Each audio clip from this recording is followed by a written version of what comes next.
Sulmuesi kombëtares shqiptare Indrit Tuci ka ndruar skuadër gjatë verës dhe tashmë është bërë pjesë e ekipit të Olimpia Ljubljanës në Sloveni. Futbollisti është prezantuar sot nga klubi sloven ku ka firmosur për 2 vite, me opsion për zgjatjen edhe një tjetër sezon. Indrit Tuci është një dragua. Vija e sulmit e Olimpias është përforcuar nga lojtari 25 vjeçar i Shqipërisë, Indrit Tuci. Sulmuesi 191 cm i gjatë, ka fituar përvojë në Kroaci, Republikën Çeke dhe Turqi, ka fituar kampionatin kombëtar dhe trofe me Spartën e Pragës dhe është aktivizuar edhe në kompeticionet europiane, shkruante klubi sloven. Tuci do të bashkohet në repartin e sulmit me një futbollist të kombëtares, Marvin Çunin, i cili gjithashtu është pjesë e slovenëve. Ernest Muçi ka humbur startin e sezonit me fanellën e Trabzonspor për shkak një dëmtimi që ka pësuar pak ditë para se të nisnin aktivitetet zyrtare për skuadrën e tij. Sulmuesi i kombëtares shqiptare kishte qenë protagonist në të gjitha ndreshjet miqësore që zhvilloi klubi turk, por pak ditë para startit të kampionatit, ai pësoi një dëmtim që e la jashtë fushave të lojës. Sipas mediave turke, fillimisht u fol për 2-3 javë pushim për lojtarin, por tashmë mësohet se rikuperimi i tij ka ecur me ritme më të shpejta se sa mendohet. 61 saat shpjegon se futbollisti do të mungoj edhe në ndeshjen e mesjavës që Trabzonspor luan në play-off të Ligës e Europës ndaj Ferencvarosh, por ai pritet që të jetë i gatshëm për duelin e fundjavës ndaj Başakşehir në kampionat. Nëse Muçi nuk do ja dalë që të luajë nga fillimi, do të jetë të paktën në stol si alternativë për trajnerin Tekei në atë sfidë. Trajneri brazilian Silvinho është ende në kërkim të një sistemimi të ri, pasi ndau rrugët me kombëtaren shqiptare të futbollit në muajin maj. Tekniku shpresonte që të merrte shumë oferta pas drejtimit të Shqipërisë në Euro 2024, e pasaj kualifikimit të saj në play-off të botërorit 2026. Emri i tij në fakt u përmend si kandidatur për të marrë drejtimin e Algjerisë pas botërorit, por ajo mundësi u hodh poshtë menjëherë, pasi drejtuesit e Federatës Afrikane nuk u bindin nga ajo që ofronte tekniku. Megjithatë, së fundmi, emri i Silvinhos ka dalë në skenë përsëri, këtë radhë në vendlindjen e tij, Brazil. Ai shihet si një nga kandidaturat e forta për të marrë drejtimin e një prej klubeve më të njohura në vend, Fluminenses, e cila shkarkoi pak ditë më parë trajnerin. Klubi me qendër në Rio de Janeiro, i cili fitoi Kupën Libertadores në vitin 2023, për momentin po drejtohet në një trajner i përkohshëm, ndërsa po shqyrtohen alternativat, mes të cilave përmendet edhe emri i Silvinhos. Ky i fundit ka drejtuar më parë në futbollin brazilian ekipin e Corinthians. U luajtën mbrëmjen e sot me 3 duelet e para të vlefshme për fazën play-off të Ligës së Kampionëve, të cilat prodhuan plot 6 gola, por 0 skuadra fituese, pasi të 3 sfidat u mbyllën në barazim. Në fushën e lojës zbritën 4 lojtarë shqiptar, Strakosha, Pilos dhe Muriqi, e nisën nga minuta e parë, ndërkohë që Arber Hoxha u hodh nga stoli në minutën e 68. Baraspeshë totale, teksa kualifikimi do të vendoset në duelet e kthimit pas një jave, ku 6 skuadrat do të tentojnë gjithçka për të siguruar kualifikimin në Champions. Juventusi ka mbyllur përgatitjet për sezonin e ri me miqësoren e fundit, atë më të veçantën. Si çdo vit, bardëzinjtë e ekipit të parë janë përballur me ekipin U23 të tyre në sfidën që është kthyer në klasike të çdo vere. Ekipi i parë ka fituar me shifrat 2-0 fal golave të Conceiçaos dhe McKennit, që në pjesën e parë të luajtur mes entuziazmit të tifozëve për të cilët ishin dyert e hapura në stadium, ndërsa pjesa e dytë nuk u luajt as pak, pasi tifozët pushtuan fushën në kërkim të fotove dhe autografeve, siç ndodh thuajse gjithmonë në një sfidë të tillë.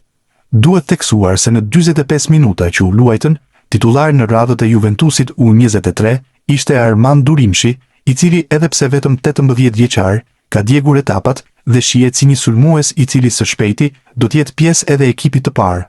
Sulmuesi është pjesë e kombëtarëve të moshave të Shqipërisë dhe pritet që shumë shpejt të ftohet edhe në ekipin U21.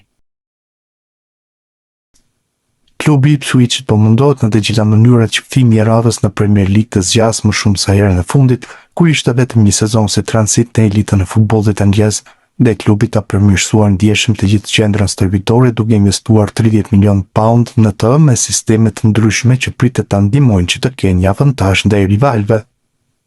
Klubi ku bën pjesë dhe sulmuesi kombëtarës shqiptare Anis Mehmeti ka ndërtuar tashmë strukturën e re duke përmirësuar ndjeshëm të vjetrën që ishte larg çdo standardi që kërkohej për futbollin në këto nivele, pasi i përkiste fillimit të viteve 2000, përveç se modernizuar si infrastruktura, jo është bërë një qendër e mirë fill teknologjike.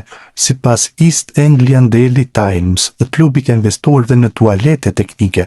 Lojtarët duhet të regjistrohen individualisht para se t'i përdorin për të bërë urinën, pasi analizimi i kampionëve të tyre nga sensorët do t'i shërbejë stafit mjekësor të skuadrës për të kuptuar se si është niveli i hidratimit të secilit gjatë stërvitjeve apo aktiviteteve fizike.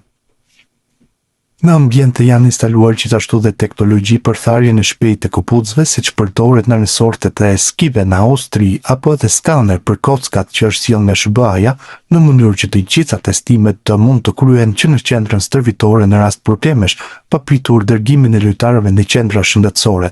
Tani ka dhe një pishinë që përdoret për hidroterapi, kabina hiperbarike dhe për të ftohtin për rikuperim, një palestër moderne dhe një dhomë stërvitjeje në lartësi. Sipas drejtuesve të klubit, ky përmirësim i ndjeshëm bindi trenerin Gary O'Neill që të bashkohej këtij projekti, duke i dhënë lajm të mirë Strasburgut ku trajtonte më parë.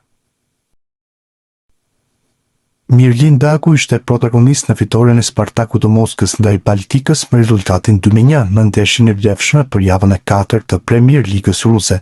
Sulmuesi shqiptar dha asist për Manfred Ugalde, i cili shënoi golin e parë të Spartakut në takimin e zhvilluar në Kaliningrad. Pas ndeshjes, Daku e cilësoi triumfin si shumë të rëndësishëm për ekipin, duke theksuar vështirësinë e përballjes me Baltikën në fushën e saj. Emocionet gjithmonë janë të mira kur fiton. E dinim para ndeshjes se ishte shumë e vështirë të luanim kundër Baltikës në shtëpinë e saj. Për ne është një fitore shumë e rëndësishme. Duhet vetëm të fitojmë. Unë dua të fitoj dhe nëse nuk shënoj vetë, deklaroi Daku. Sulmuesi shqiptar foli gjithashtu për bashkëpunimin me Ugalden, me të cilin po krijon një tyshe në repartin ofensiv të Spartakut. Daku tha se mes tyre ekziston një mirë kuptim i mirë futbollistik, pavarësisht se kanë pak kohë që luajnë së bashku. Unë e njoh shumë mirë Ugalden dhe e kuptoj mënyrën se si luan. Kam ndjesinë sikur kemi luajtur së bashku prej 3 ose 4 vitesh, kemi një mirë kuptim futbollistik. Duhet të luajmë edhe pak më shumë së bashku dhe gjithçka do të shkojë mirë, u shpreh 28 vjeçari. Daku fuli dhe për largimin nga Rubin Kazani, klub ku kaloi 3 vite përpara transferimit të Spartaku. Ai pranoi se ndarja nuk ishte e lehtë duke pasur parasysh lidhjet që kishte krijuar gjatë qëndrimit në Kazan.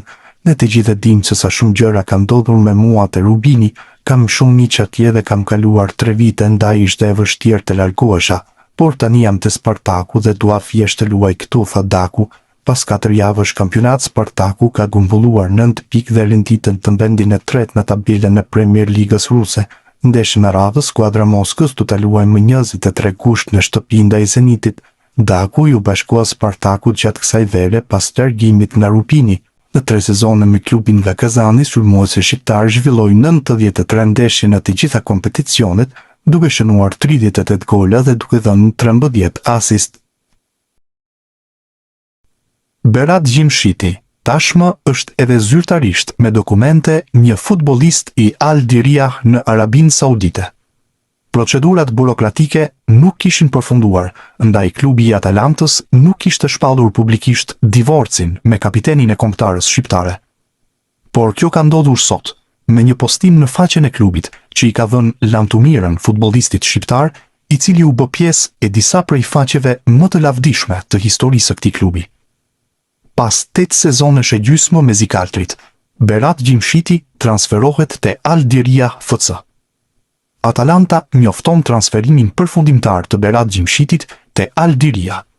Mbrojtësi 33 vjeçar shqiptar përfundon kështu një periudhë emocionuese në Bergamo, pasi ka veshur fanellën e Zikaltërve 334 herë dhe ka shënuar 10 gola.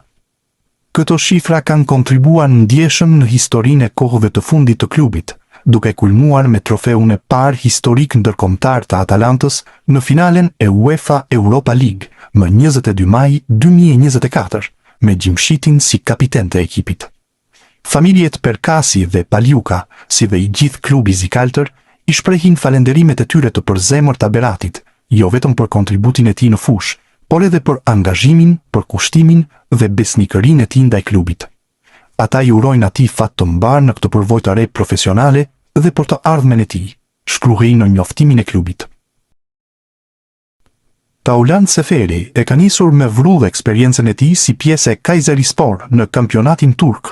Pas 2 golave në javën e parë të kampionatit, sulmuesi i kombëtares shqiptare i ka shtuar edhe një tjetër në javën e dytë në duelin përballë Sivasspor, ku aktivizohet Rej Manaj.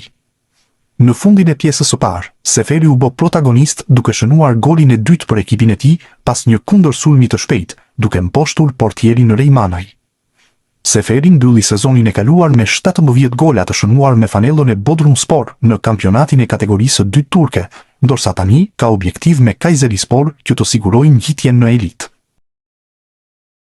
Armando Broja e nisi si zëvendësues këtë edicion në radhët e Burnleyt, duke luajtur vetëm në minutat e fundit të barazimit 2-2 ndaj West Ham, por që me hyrjen e tij në fushën e lojës, ai u shfaq shumë më ndryshe se sa ishte parë në ndeshjet e mëparshme. Kjo shihet edhe nga statistikat që ka regjistruar SofaScore për lojtarin, sipas të cilave ai ka qenë perfekt në 11 pasimet e tij, të gjitha në gjysmëfushën kundërshtare, ndërsa ka kryer me sukses edhe të 2 driblimet që tentoi. Ai është vlerësuar me notën 7 sa i përket statistikave të regjistruara. Ndërkohë, mediat që mbulojnë klubin, më saktësisht portali Burnley Express, i ka vendosur atij notën 6 për paraqitjen në minutat e fundit të sfidës, që ndryshoi nga 0-2 në 2-2, edhe fal futjes në fushë të sulmuesit shqiptar. U lidh mjaft mirë kur Burnley u duk se po lëviste topin shpejt në fundin e ndeshjes. Do të jetë interesante të shihet se çfarë ndodh në 2 javët e fundit të dritares së merkatos, shkruante portali në fjalë për Brojën, duke ju referuar edhe lajmeve për një transferim të mundshëm të tij.